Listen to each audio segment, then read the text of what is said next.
Hello class, welcome to my first video for Communications 430. So starting with question 1. What is your name and by what name would you prefer to be called by your instructor and peers? So as most of you already know, my name is Andres.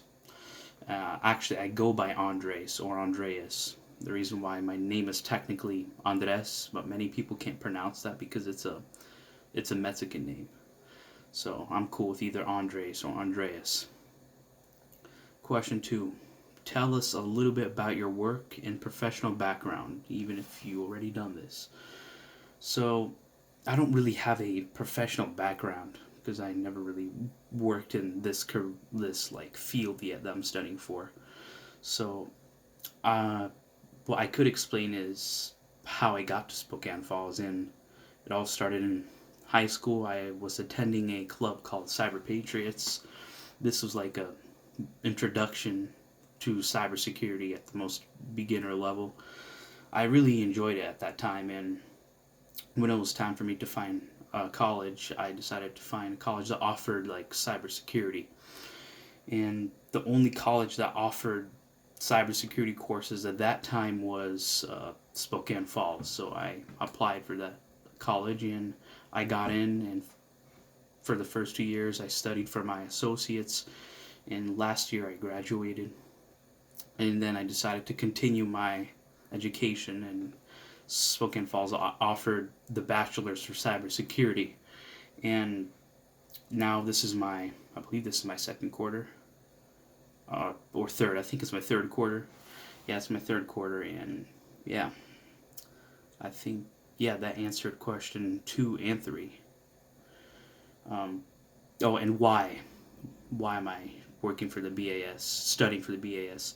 Well, the reason why is I really enjoyed cybersecurity, and I just find it interesting how many organizations are vulnerable to this, and I don't know, I just enjoyed always technology, and that's why I'm continuing for the bachelor's. Question 4. What do you hope to do professionally once you complete your degree?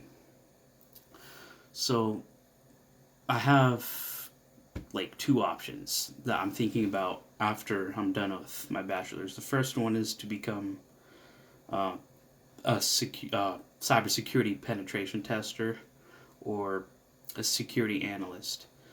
If I decide to be a penetration tester, the U.S. Army's offering like a cybersecurity specialist. I think that's what it's called, but it's basically a penetration tester in the U.S. Army, and that sounds really fun because there's many benefits I'll get out of it. Like they'll pay for my certifications, and it'll be fun because I'll be traveling.